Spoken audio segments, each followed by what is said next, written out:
with Toya, and we are doing a special called Table Talk Christmas Edition. So tonight we have a couple of ladies with us. We're going to just have a fun time. We're going to be relatable. So you guys go ahead and introduce yourselves. Sure, I'm Kiara Harris. I'm Kiara Price. And I'm Faith Lance. Give it up for my ladies. So basically, you guys ask questions on Instagram, and we want to come to you guys today and just answer them flat out with the truth. This is Truth Talks with Twice. We want to spit some truths. We want to kind of relate to you guys. And so we're going to go ahead and get started. Y'all ready? Let's do it. All right. I have the honor of going first. Yay. Okay, here we go. My boyfriend proposed to me on my 4th birthday, Okay. but didn't meet my parents and my family. So, I do not think that I am in favor of that. Only because I cherish my family and my friends, and I do believe that they play a huge part in a marriage. So I definitely think that they need to be there for the big day. And, the foundations of how you build something typically, answers how it's going to go out throughout the journey. Yeah. So if you start off without having that, I think it's going to, be a problem. So I don't think I'm going to like that. So I'm going to have to tell him, get up off his knees and we're going to do it the right way. We're going to do it the God way. So I don't think I'm going to do it. And then I'm 26 anyway, so I'm 2 years past it. So, you got to move on. So, what do y'all think? I can see you doing it. Like, get up. Yeah, I agree. Yeah, I agree. I don't have any. Yeah, I agree. Yeah. Okay. I do. I agree. Yeah. Let's see what we got, ladies. Okay. What do you do when you feel that you are growing in your walk with God, but your family is not? Okay. So, I would say, for one, is learning how to extend grace. I think that the reality of it all is that we were once maybe where our family members are. Right. So to look at them and be judgmental isn't cool, because what if somebody did that to us? So I feel like, just being realistic and extending grace to them is number one. And then number two would be, for me, it would be just being realistic and knowing that at the end of the day, like, your lifestyle is going to speak for you. Yeah. So living that life before them, not for them, before the Lord first, but showing them, like, this is what I do as a believer without always yelling in their face, like, hey, I'm a Christian, do this. Right. I really do think just you having a smile on your face, you learning how to walk in joy daily, being kind to people, like that shows Christ's character. Yeah, that's true. That's what I would say. That's true. So what about the moments like when it gets real tough for you? Because you can be a young Christian, but your family, them being older than you and things like that, like you used to hang, you might have listened to certain music that they listen to, but now that you're in a different space, do you feel like it'll be tough for a young person to kind of live that, keep that standard up while the family is not? You get what I'm saying? So although you're growing, sometimes those things can really set you back. Absolutely. So I think that's kind of like the tough part. Sometimes when you're young and you're trying to really live for Christ, it's hard to continue to not worry about, what your family's doing and being that example, because you're young, so it's easy. Their influence kind of is more so heavy on you than your influence is on them. That's true. And I think the biggest thing, like here, says that you have to let your life be the example, because a lot of people, even when you get saved throughout your journey, you might not have been saved before. Your family might look at you like, well, you used to do these things, so what makes you different now? And the only thing that I can say is I will let my life testify for where I am now, and the same thing that God can do for me at this moment, He can do for you. You just have to be open and let Him do it. So I think that kind of goes with what you were saying about being younger, but having like the older people ahead of you. I think you just have to let your lifestyle just prove like this is what God intended for me to do. So, that's good. I like that. And there's also like differences too, where I know like there's a lot of people our age who value their parents and family opinion very like a lot, and that can kind of hinder. So it's kind of like being Christian. I know that it can be hard for us, and we have to kind of be bold. But I do know that God kind of always ends up working it out. But so we encourage you to just stay strong and keep doing it. Stay strong. Seriously. That's good, y'all. All right, let me shake some of this Easy. up. Good one. Ooh.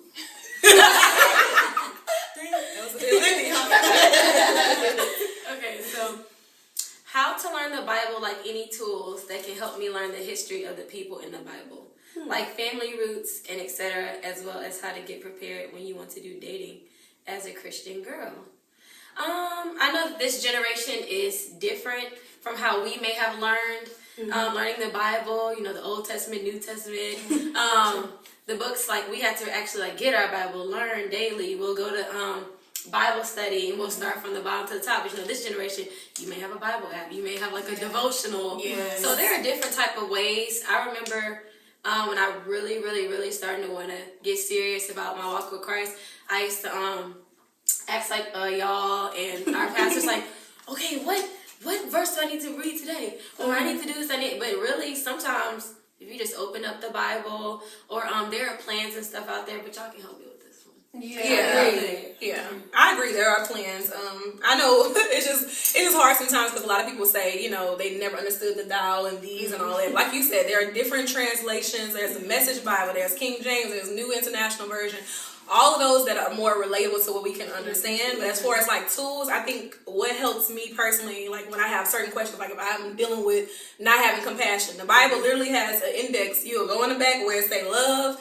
Look up and it'll show you all the scriptures. Yeah, it'll show you all the scriptures pertaining to love. And then you can start from there. Or as a new Christian, sometimes they always tell us to start from like the Gospels and the New Testament and Romans, because all that deals with your salvation. So there are just a lot of devotionals and things out there, that will really help you, kind of guide you along your Christian journey. I don't think it's like a set, a set thing where it's like, I got to read this, I got to read that. You can start from the beginning, go to the end. But sometimes I know as young people, the Old Testament is hard to relate to because it's different from our times. But the New Testament is really what sets you on your foundation in your walk with God. Yeah. So to add to that, like even just being honest about like going looking at commentaries. Like now we have so much access to like the internet and all these different tools. So like you said, if there's an index in the back of the Bible, you can search up love on the internet now. And scriptures on love, or what I'm saying. Get what you need there. So like there are so many options out there. So to say we can't read the Bible and won't understand it, I don't think it's a valid excuse. No, that's true. That's true. Hey, you can't overthink it. True. Exactly. But take God seriously. Don't overthink it. That's true, right? Alrighty, let's see. So, how to stay patient when waiting? Husbands, business, growth, spiritual growth, and etc. Oh my. Speak on this, Sister Lordy, how to stay patient when waiting? I think for me, it's a lot of answers I feel like that you can kind of angle, but I think one of the biggest things is to have accountability. Yeah. And, because sometimes, we can want to go ahead of ourselves. Yeah. Because we can be impatient. For me specifically, I'll just be honest, the whole husband thing has definitely been something that, I've kind of been wearing and tear on, especially because I'm sitting at the table with two newlyweds, and then we have one who's freshly engaged. And so here I am, the only ring I'm holding on is a class ring. It's so I received that. I think the biggest thing for me is having accountability, letting somebody know that I am impatient with something that I'm really desiring. And once I have that accountability, that person can kind of put me on a pathway or a journey that allows me to be checked, from time to time, pertaining to whatever it is that I'm waiting for. And I think that's important because if we allow ourselves to go ahead of the time, we can end up getting into something that maybe was premature, or maybe we wasn't ready yet, or, just not being patient. So I think for me, I would have to say accountability would be the number one thing. And then just being honest with God and letting him know, this is something that I'm desiring and I'm trying my best to wait for whatever it is that you have for me. And he might, put you on a journey to fast or, pray more, just kind of get in his word so you can just have him, as the top of your list and you won't be, worried about everything else. Because even in the word of God, it tells us in Matthew 6:33 to seek ye first the kingdom of God and his righteousness, and all of these things will be added unto you. So if you just continue to seek him above everything, everything that you're trying to patiently wait for will eventually come. Right. So, Yeah.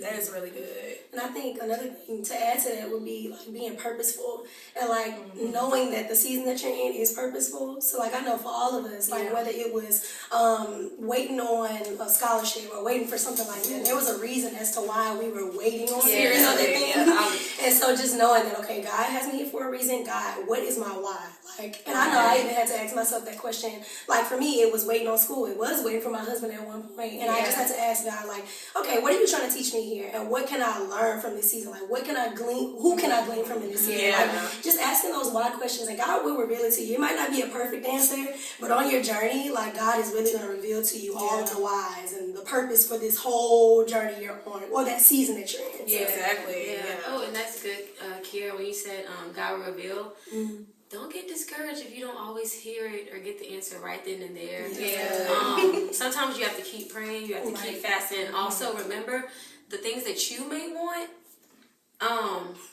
Speak on The that. things that you may want, you know, someone may already have what you somebody wants what you have. So just think about everybody is seeking something that you may want. So you got to learn how to enjoy the now. Yeah. It gets hard at first, but when you keep doing it and you keep doing it, and you constantly keep doing it, you will end up growing and loving it. And then whenever what God has for you is there, you're gonna be like, okay, God, I'm ready for this. Because how do you know? Maybe God is preparing you at the same time. Yeah. You know what I'm saying?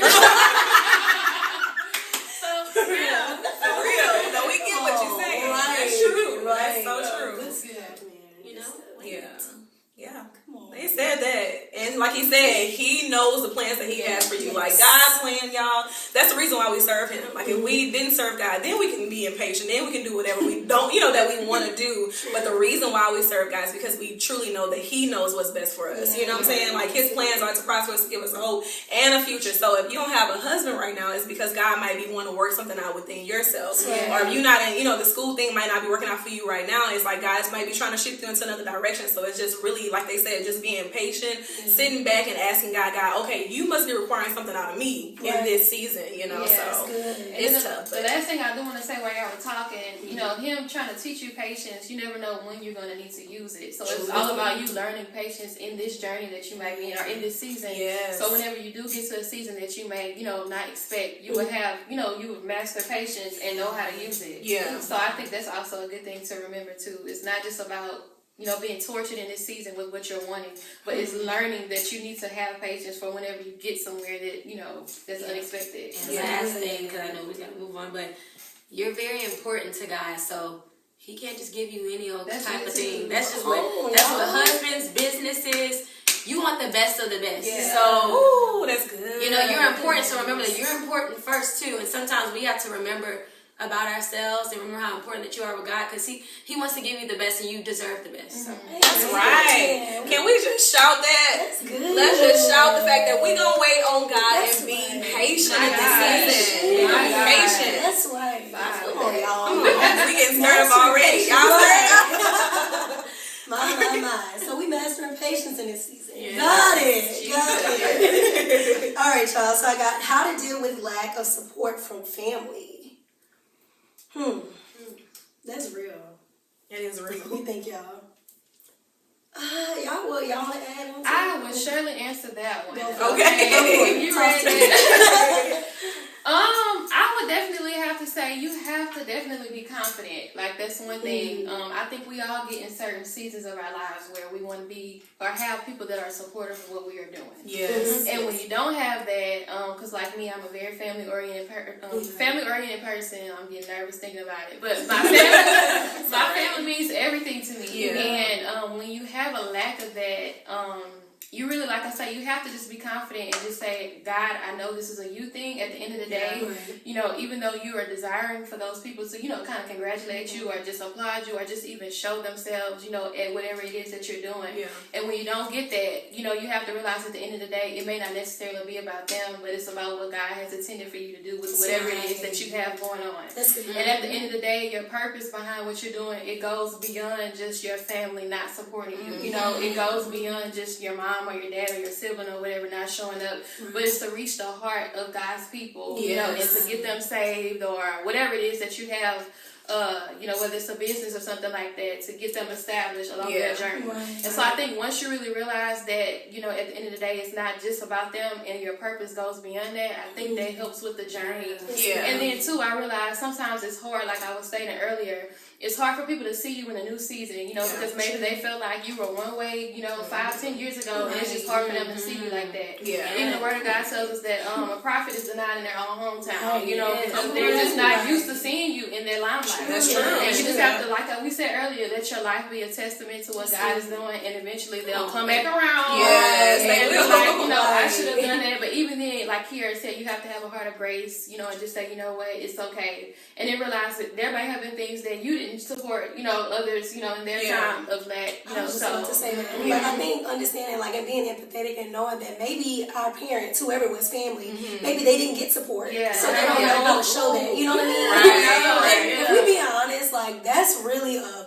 huge struggle, I feel like. Yeah. And I'm going to say it, in the African American community, where we don't know how to support family. That's you true. know? That's And I'm true. not saying that it don't happen anywhere else, so don't put that on it.